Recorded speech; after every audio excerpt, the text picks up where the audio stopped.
Hi everyone, this is Nyan. Today I'm going to be painting these green leaf doodles. They're very easy, simple, and relaxing to make, so let's begin by going over the colors.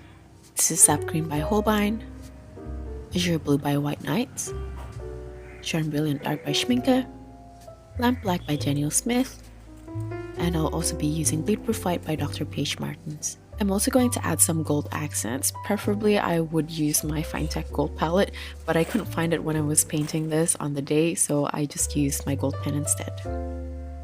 I'm going to be making a couple of doodles. For the first one, I'm going to begin by wetting the center of my paper. Then I'm just going to take some paint and scatter them around while the surface is still damp.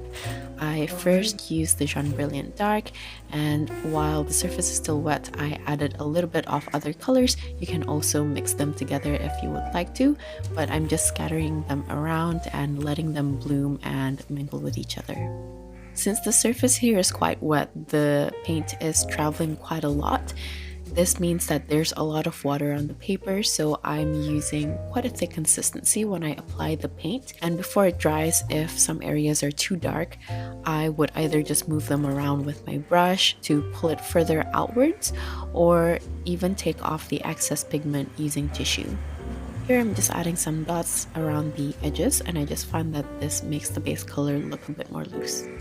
Once I'm happy with the color distribution, I'm going to dry it off quickly, then unmask the sides. The reason why I mask the sides is because I was painting on a very damp surface, which would make the paper warp, but I knew that I wanted to paint right to the edge of the paper, so by unmasking the sides, I can continue painting some wiggly lines diagonally across the edges of the paper. The next thing I'm going to add are some large leaves. For this, I used a mix of sap green and Jean Brilliant Dark. And I'm using my large brush to paint on the shapes of leaves growing out of one branch, so they're sort of facing each other and I'm angling them upwards. By the way, you can use any color mixtures or any color combinations you would like to. This is just a doodle, so feel free to be creative and have fun using your favorite colors. For me, since I'm going to be layering on more leaf textures, I wanted to begin with something light, which is why I mixed the sap green with Jean Brilliant to create something that's a bit more pastel. Once I'm done painting a few leaves, I'm going to use my liner brush, and using the same color, I'm going to paint the main stem and the rest of the smaller stems to connect to each of the leaves. I'm going to add the midrib and the veins of the leaves after the surface is more or less dry. For this, I used the same mixture with added sap green in the ratio, which would create something that's of darker value.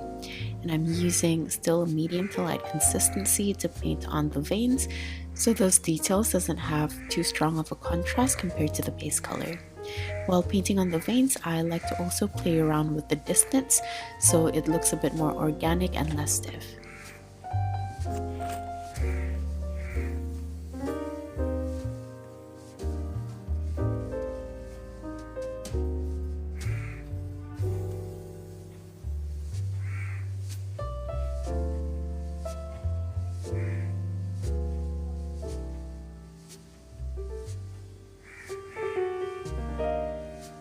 Next, I'm going to add another layer of leaves, but this time I'm going to make it darker so it stands out against the base leaf that I painted earlier. So here I'm using a darker value by using a mix of sap green and lamp black. I'm starting with my liner brush to paint really thin stems, so I'm using a thick consistency with a very light load on my brush, so it's much easier to control the lines and make them nice and thin. Then I'm going to follow this up. I switch to a larger brush to paint on the leaves right on the branch, and I also use a slightly lighter consistency and a slightly heavier brush load, so it's easier for the paint to flow out of my brush.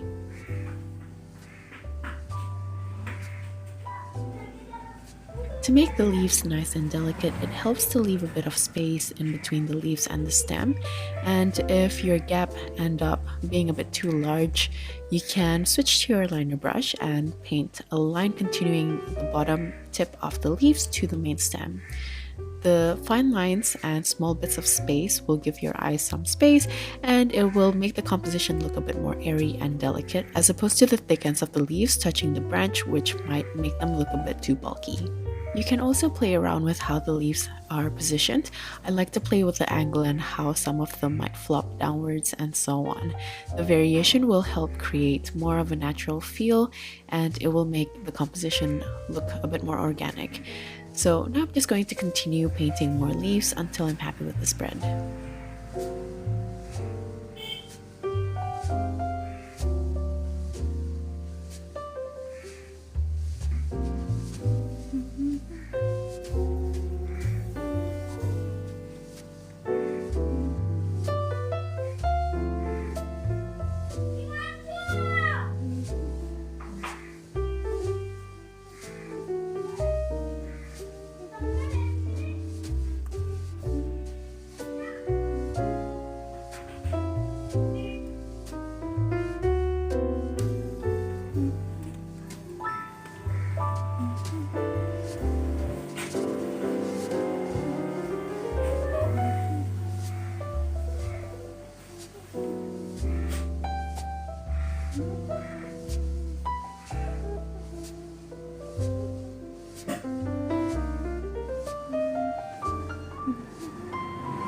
If you like more of a simpler composition and you're looking for a minimalist aesthetic, I feel like this already looks finished as a composition and you can leave it here. But the purpose of this for me was to doodle and relax, so I'm just going to add more elements and just play around a bit more. So here I'm using my liner brush to draw on some hollow leaves with a lighter consistency of the same color, and I'm also just adding a line in the middle of those leaves as the midrib. Since this part is mostly like drawing, you can also use other mediums if you have colored pens, markers, or even just colored pencils. I feel like by playing around with different mediums, it'll introduce different textures, which will give more character and interest to your doodles.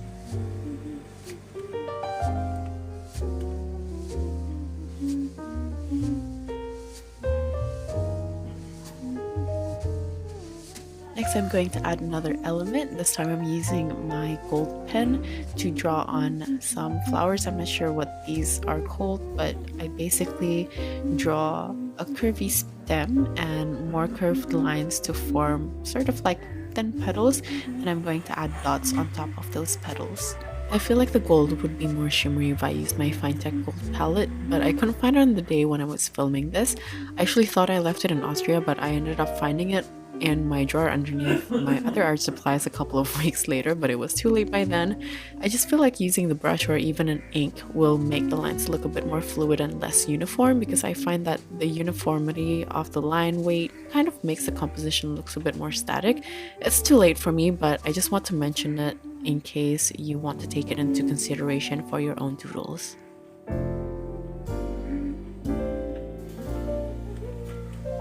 That's basically it for the focal point. Here I'm just adding more wiggly lines to emphasize the diagonal composition, and I'm also going to add some dots around the sides for extra textures. This is from a mix of sap green with Sean Brilliant Dark.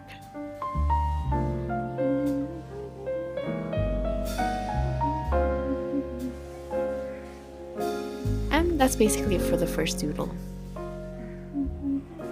Now let's move on to the second one. For this one, I masked all of the sides because I'm going to begin by using the same wet on wet technique, and this time I am wetting or dampening a larger surface than before, and I'm starting by using a thick consistency mix of Azure Blue and John Brilliant Dark. I'm going to play around with the ratio to create different tones.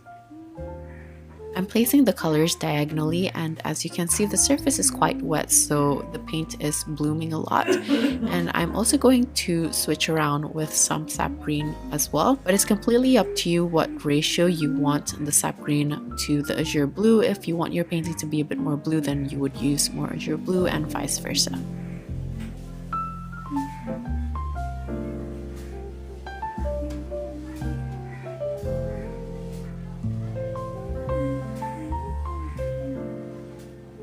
When I was scattering the paint, I felt like there's a bit too many tones is a bit too busy for the base color, so I ended up just painting on some streaks of the color, and this way there's a slightly better blend with each other. But if you like the looser look before where there were splashes of color, you can also keep it that way. This is just my preferred choice for the second doodle.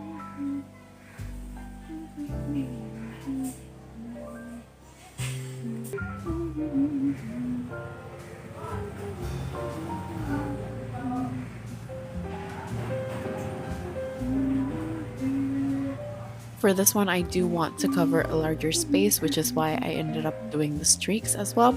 And once I'm happy with the color distribution, I'm going to dry it off slightly using a hair dryer.